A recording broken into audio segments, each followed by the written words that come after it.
Šiuolaikiškose namuose vonia – tai švaros, komforto ir poilsio zona. Šį kartą kalbame apie tai, kaip nedaryti klaidų pradiniuose vonios kambario įrengimo etapuose, planavime, kam skirti daugiausiai dėmesio renkantis techniką ir baldus. Taip pat ir apie tai, kaip sutaupyti ne tik savo laiko, bet ir pinigų.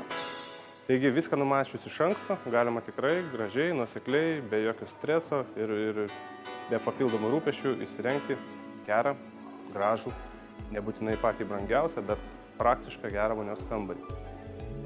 Taigi pirmas etapas tai vis tik tai reikėtų pačiam ar su specialistų pagalba numatyti apskritai, kas bus toje vonioje. Kvadratūrą, ten sakysim, kažkokį planą visi jau turime. Svajonių būstą, kai perkame, įsigijame planus, ar statomės namą, ar ten perkame butą, jau kažkokius plotus, kuriame bus vonios kambarys, mes jau turime.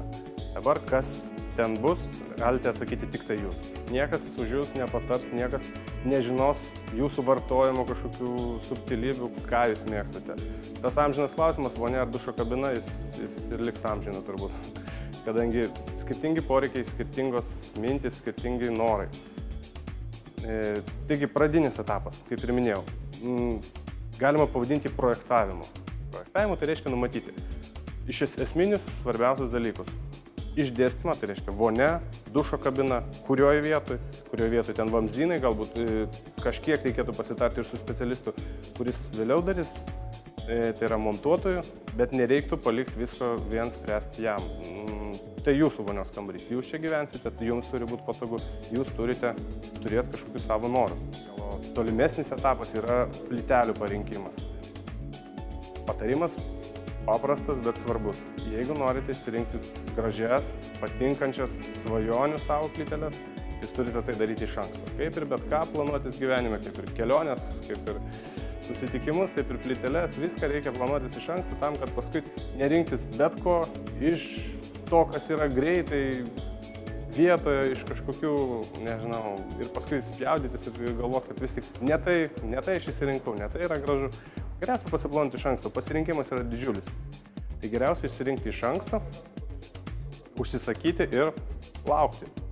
Kadangi užsakymai trunka įprastai tam tikrą terminą, 3 savaitės, 6 savaitės, ten įvairiai gali būti.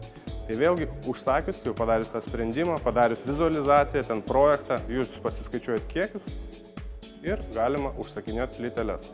Tuomet kitas etapas – prietaisai. Prietaisai irgi taip reikia rinktis viską irgi iš anksto. Kiekviena vonia turi savo specifiką, jai reikia tam tikroje vietoje vandens išvedimo. Jeigu tai bus laisvai statomas maišytuvas prie vonios krašto, išvadai reikalingi vieni per grindis. Jeigu tai bus iš sienos kažkoks montuojamas, tai visai kas kita. Nepalikit to spręsti tik montuotojui, dalyvaukite tame, reiškite savo norus, žiūrėkite, rinkitės. Pradinės dalys, ten potinkiniai, tiek, sakysim, unitazų moduliai, tiek maišytuvų potinkinės dalys, jos reikalingos pirmesnėme etape, išvedant, paruošiant vietas prietaisams. Tiek virštinkinė, tiek potinkinė dušo sistema vonios kambariui suteikia gyvenamosios erdvės bruožų. Kuriant vonios kambario erdvę, svarbiausia iki smulkmenų suplanuoti visas detalės. Jų geras projektas ir idėjos nuoseklumas didžioji darbo dalis. Taip vėliau nereikės vargti ir gailėtis dėl nepraktiškos technikos, ne vietoje padaryto apšvietimo ar papildomo darbo ir galvos skausmo. Taigi, kaip ir minėjau, savo vonioje jūs esate šeimininkas, jūs kuriate savo, todėl toks vienas iš patarimų, ko nedaryti klaidos, nepalikti spręsti visko kažkam kitam. Tarkitės. Jeigu tai bus architektas, dizaineris, šnekėkite, bendraukite, tarkitės. Aišku, tai jūsų valia, jūs galite palikti, jie kartais tikrai ne kartais, o jie yra profesionalai, jie turi puikių sprendimų, tik tai nebūtinai kiekvienas sprendimas yra tinkamas jums, gal jūs paskui jausite diskomfortą. Kitas dalykas, nepalikti taip pat kaip dalyvauti tame procese ir kartu su montuotoju. Kadangi jeigu jau jis atlieka labai svarbią funkciją, jisai jums paruošia vonios kambario prietaisų vietas, galima sakyti. Ir jeigu jisai savo nuožiūrą padarys, tai jeigu jūs sugalvos, kad jūs norėsit greičiausiai, galbūt tokio maišytuvo, ne kitokio, norėsit vonios ten būtinai statomos prie sienos, o ne laisvai statomos, jis ir padarys tam išvadus. Ir vėliau jau jis apribos visiškai jūsų laisvę.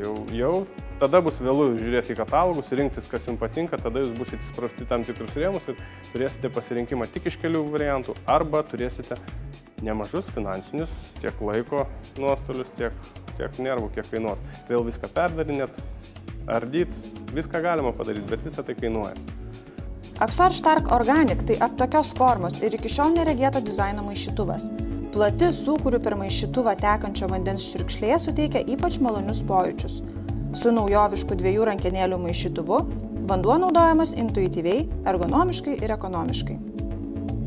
Japonų dizaineris Oki Sato sukūrė gyvenamojo kambario šviestuvą, kuris iš tiesų yra dušo galva – Axor Lamp Shower, kuriame harmoningai dera vanduo ir šviesa.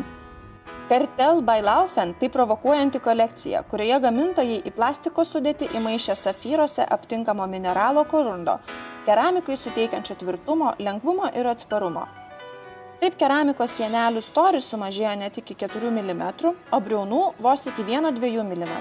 Atsparumas lenkimui padidėjo 2–2,5 karto, tad su šiomis savybėmis keramika prilygsta plienui. Srovės rūšį pakeisti paprastu mygtuko spustelėjimu ir maudantis patirti dar daugiau džiaugsmo.